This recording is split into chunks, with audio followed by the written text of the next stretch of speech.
History is written by the victors. We know this, right?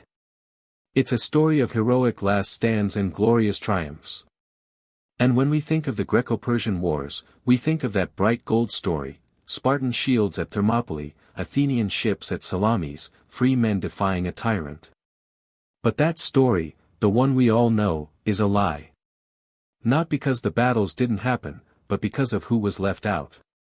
The official history remembers the Greek men, but the story of the women in this war is way more complex and, honestly, far more tragic than simple victimhood. Here's the twist that flips the whole conflict on its head: for many women, the so-called barbarian Persian Empire offered more freedom than so-called democratic Athens. On the flip side, Greek women weren't just passive prizes, they were active resistors and even commanders whose stories were deliberately buried. The real horror isn't just what happened to the daughters of Hellas during the war, but how their very existence was scrubbed from the history that followed.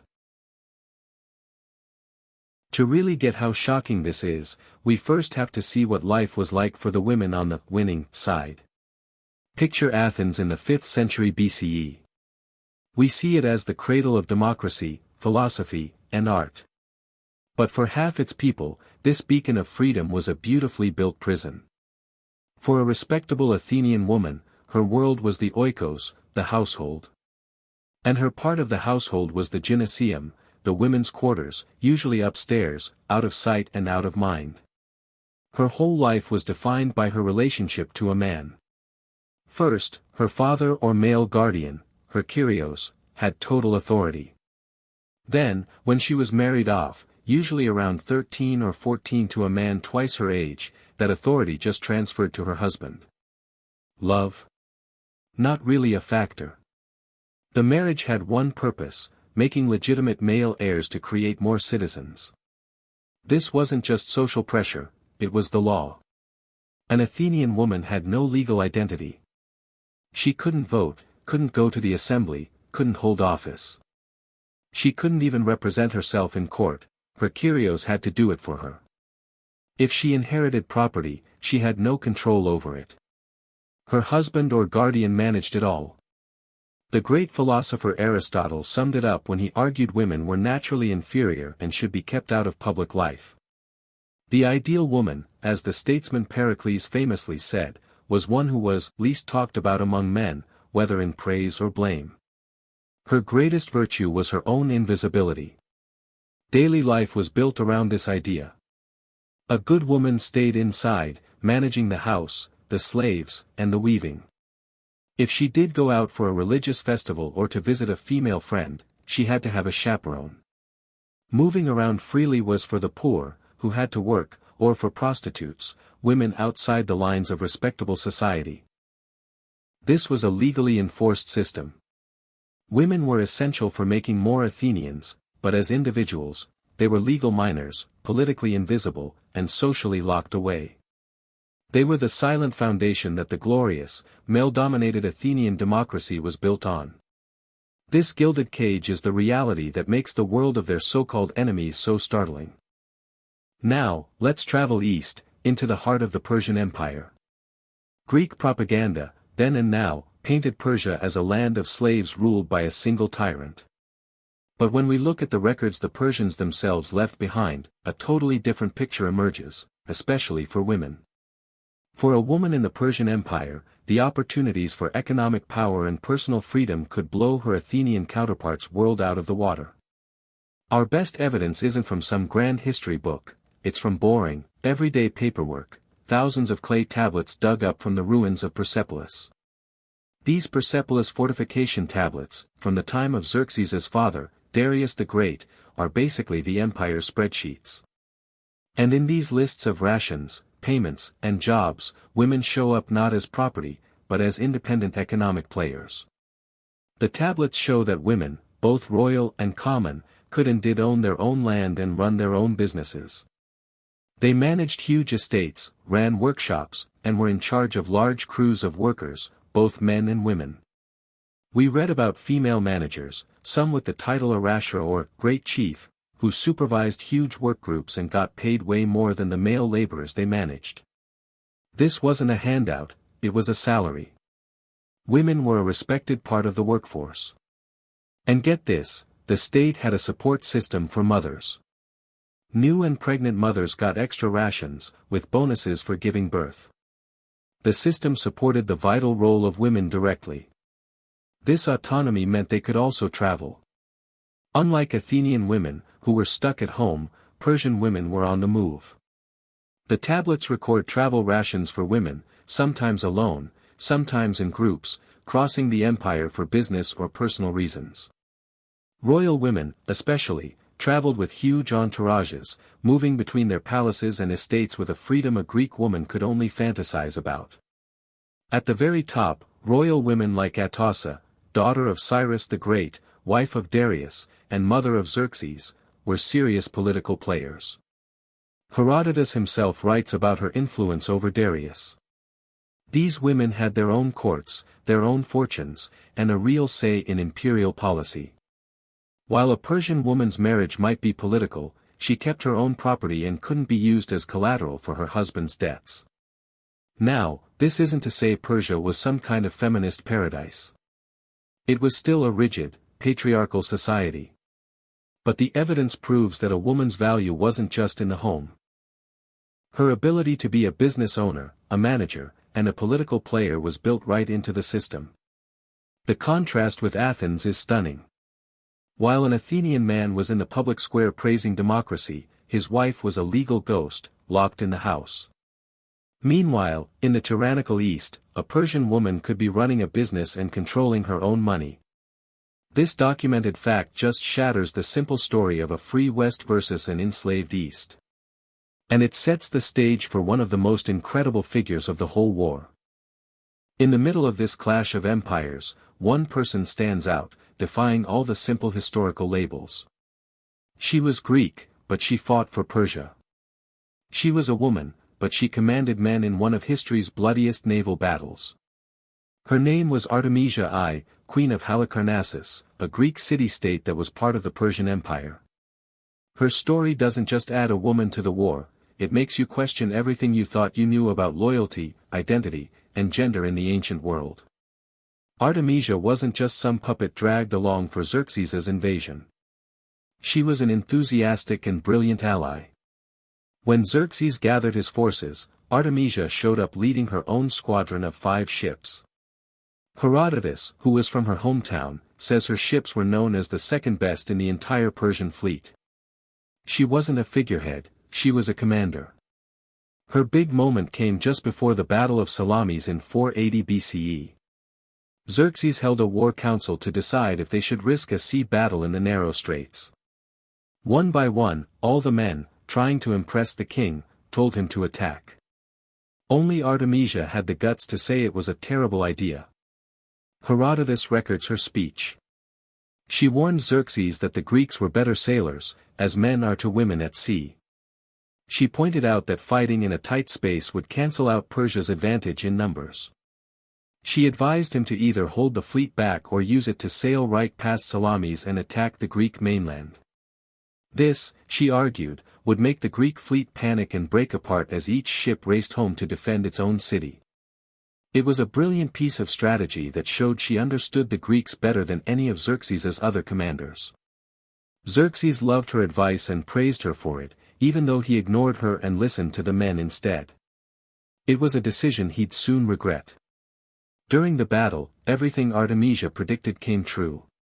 The giant Persian fleet got jammed into the straits, becoming a tangled mess, easy pickings for the Greek ships. In the chaos, Artemisia's ship was being chased by an Athenian vessel. Her escape was blocked by friendly ships. She was trapped. What she did next was pure, ruthless genius. She turned her ship and rammed a friendly vessel, a ship from an allied city under her own command. It sank instantly. The Athenian captain chasing her saw this and assumed her ship must be Greek or a deserter. He broke off the chase. Artemisia slipped away. But here's the kicker. King Xerxes was watching the whole thing from a throne on a nearby hill. His spotters, who didn't realize she'd sunk one of their own, told him she had just heroically sunk an enemy ship.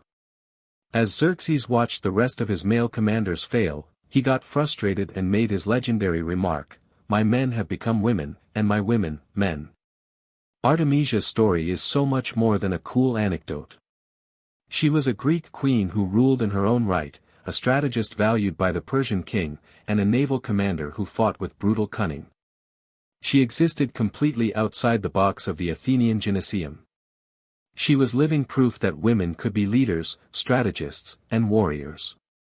And ironically, it was within the barbarian Persian Empire that she found the space to do it. The stories of empowered Persian women and the incredible Artemisia really challenge our assumptions. But they don't change the basic horror of war. The truth is, for countless women caught in the path of Xerxes's army, it was a nightmare of fire, steel, and slavery. And this wasn't some special Persian evil, it was just the universal, brutal math of ancient warfare, used by everyone. When the Persian army finally reached Athens in 480 BCE, the city was mostly empty. The Athenian commander, Themistocles, had convinced the citizens to evacuate. The men were with the fleet, and most women and children had been moved to the island of Salamis. But not everyone left. Some priestesses stayed to tend the sacred flames, along with a few defenders and others who were too old, sick, or stubborn to leave. When Xerxes's army broke through and stormed the Acropolis, they showed no mercy. The defenders were killed to the last man. Then, Xerxes ordered Athens to be burned. The temples, the homes, the heart of the city went up in flames. For any woman captured in the city or the nearby towns, her fate was sealed by the timeless, cruel rules of war. She was now Andrapida, human-footed livestock, just another piece of loot. The captives would be rounded up and sorted. Families torn apart. Young women and girls, valued for their potential as slaves and mothers, would be separated from everyone they knew. They would become property. Their names, their families, their entire identities, erased. Some would be dragged back to the Persian Empire to serve in noble households. Others would be sold in slave markets. Their lives would become an endless cycle of labor and loss, their bodies subject to the whims of a new master. This was the fate waiting for the women of any city that fought back and lost. But it's a mistake to call this a uniquely Persian crime. Enslaving the women and children of a conquered enemy was standard practice for everyone, especially the Greeks. We just have to look at what the Athenians themselves did a few decades later. In 416 BCE, the Athenian fleet showed up at the neutral island of Melos and demanded they join their empire. The Melians refused, saying they just wanted to be left alone. In his famous Melian dialogue, the historian Thucydides records the chilling, pragmatic argument the Athenians made. They tossed aside all talk of justice, stating bluntly, "The strong do what they can and the weak suffer what they must." When the Melians still refused to bow, the Athenians laid siege to their city. After they surrendered, the enlightened Athenians passed a sentence of shocking brutality. They executed all the adult men. And they rounded up every single woman and child on the island and sold them into slavery. This wasn't a one-time thing. It was policy. The brutal truth is that war itself was monstrous. For the daughters of Hellas in a fallen city, their fate was to be erased as people and fed into the great, brutal machine of ancient slavery. The horror wasn't a specific Persian policy, but the universally accepted law of conquest, used just as ruthlessly by both the Persians and the city of Athens itself. Faced with that kind of brutality, it's easy to see the women of Greece as purely tragic figures, passive victims of war. But to do that is to erase them all over again. While many suffered horribly, many others refused to be just a footnote. They acted. They resisted. They fought back. And in one incredible case, they saved their city when the men couldn't. The most dramatic story comes not from Athens, but from its rival, Argos. A few years before Xerxes's invasion, Argos had lost its entire army in a disastrous battle against Sparta. With the city virtually defenseless, the Spartan king Cleomenes marched on the walls, expecting an easy win. He thought he'd find a city of grieving widows and old men, ready to surrender. He was wrong. He hadn't counted on Telesilla. Telesilla was a poet from a noble family. Seeing the city was doomed, she didn't just mourn. She took action. Ancient writers, like Pausanias, tell us that she rallied the entire city. She gathered the old men, the young boys, and most importantly, the women. She collected all the weapons left in the houses and armories, even taking the sacred weapons down from the temple walls. She armed the women of Argos. When the Spartans approached, they saw something that must have stopped them in their tracks. Manning the walls was a determined, makeshift army of women, boys, and old men, led by Telesilla. The Spartans, the most feared warriors in Greece, had a problem. They knew that beating this army would bring them no glory, but being beaten by them would be an unbearable shame. Faced with this strange and unnerving resistance, King Cleomenes and his Spartans hesitated, and then, they turned around and left. Argos was saved. Telesilla and the women of Argos weren't shamed for stepping so far outside their gender roles. They were celebrated as heroes. Statues were put up in their honor. Their story became a legend. It showed that when a true crisis hit, the rigid social rules could be tossed aside, and women could become the saviors of their city. But armed resistance wasn't the only way women fought back. When the Persians advanced on Athens, the priestesses of the Acropolis were some of the last to leave, making sure the sacred rites were done until the very end. And in the occupied lands, women were the ones who kept the culture alive at home. They kept the religious traditions going, taught the children the old stories, and preserved the Greek way of life. In a war that was all about defending Hellenic culture, this was a vital, unsung form of resistance. By preserving the stories and the identity of their people, the women of Greece ensured there would be a culture to come back to. They weren't just victims, they were defiant priestesses, cultural guardians, and in the case of Telesilla, they were warriors who stared down the deadliest army in Greece and didn't blink. So, let's go back to the beginning. What Xerxes did to the daughters of Hellas was worse than you think. We've seen that the reality of war was a nightmare of slavery practiced by both sides. We've seen that the Persian Empire offered surprising freedoms to women that were denied in democratic Athens. And we've seen that Greek women weren't just victims, but agents of resistance. So where's the ultimate tragedy? Where's the cultural annihilation? It wasn't what you think. There was no Persian plan to erase Greek identity. The real cultural annihilation was quieter, and it wasn't done by Xerxes. It was done by the Greek historians who wrote the story afterward. The real erasure was the almost complete removal of women's complex experiences from the history books. The glory of the Greek victory needed a simple, powerful story: brave, free Greek men defending their liberty, their homes, and their helpless women from a foreign monster. That story, the one that has echoed through Western civilization for 2,500 years, had no room for inconvenient truths. Think about what was cut out. There was no room for the fact that women in the barbarian empire could own land and run businesses. To admit that would complicate the clean line between freedom and slavery. There was no room for a character like Artemisia. A Greek queen fighting for Persia who commanded men. She broke all the rules.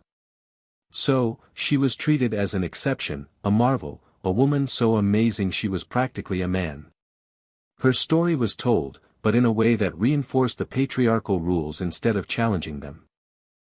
There was definitely no room to celebrate women like Telesilla of Argos. To praise women for taking up arms when the men had failed was to admit a crack in the male-dominated foundation of the city-state. Her story survived, but as a local legend, not as a central part of the grand Greek victory narrative. And finally, the official story had to flatten all women's experiences into one category: passive victims. The Athenian women locked in their homes, the women sold into slavery, the priestesses, the poets, the warriors, all of their individual stories, their agency, their suffering, and their triumphs were crushed into a single, two-dimensional image of the women who needed to be protected. Their only role was to be the prize. This is the cultural annihilation that we can prove. The historians, Herodotus, Thucydides, and the men who came after them, were the architects of our collective memory. In the story they chose to tell, the spotlight was only on the deeds of men on the battlefield and in the assembly. The experiences of women were treated as irrelevant, inconvenient, or disruptive. So the stories were buried. The reality of women's lives was paved over to create a smooth, triumphant highway of masculine glory. The real cost of the war for the daughters of Hellas wasn't just the violence and slavery. The greater, more lasting injustice was the silencing of their stories, the erasure of their agency, and their reduction to shadows in a history they helped shape. The glory of Greece was built on their silence. So, what did Xerxes really do to the daughters of Hellas? He brought the brutal, universal violence of ancient war to their homes, a violence the Greeks were just as willing to use themselves. But maybe the greater injustice, the one that has lasted for millennia, wasn't done by the Persians at all. It was done by the storytellers who came after. The historical narrative they built, a simple tale of free men versus a tyrant, systematically erased the complex truths of women's lives. It buried the surprising autonomy of women in the Persian Empire. It downplayed the stories of Greek women who fought, resisted, and saved their own cities. It flattened a world of diverse, powerful, and tragic female experiences into a single, silent image of a helpless victim. That was the true cultural annihilation, the victory of a simple, male-centric history over a much more complicated and truthful reality. The voices of half the population were silenced to make the song of victory sound a little bit sweeter. Thanks for watching. If you found this dive into the hidden side of history interesting, please like this video and subscribe for more stories that challenge the narratives we think we know. And now we want to hear from you. What other hidden stories from ancient history do you think need to be told? Let us know in the comments below.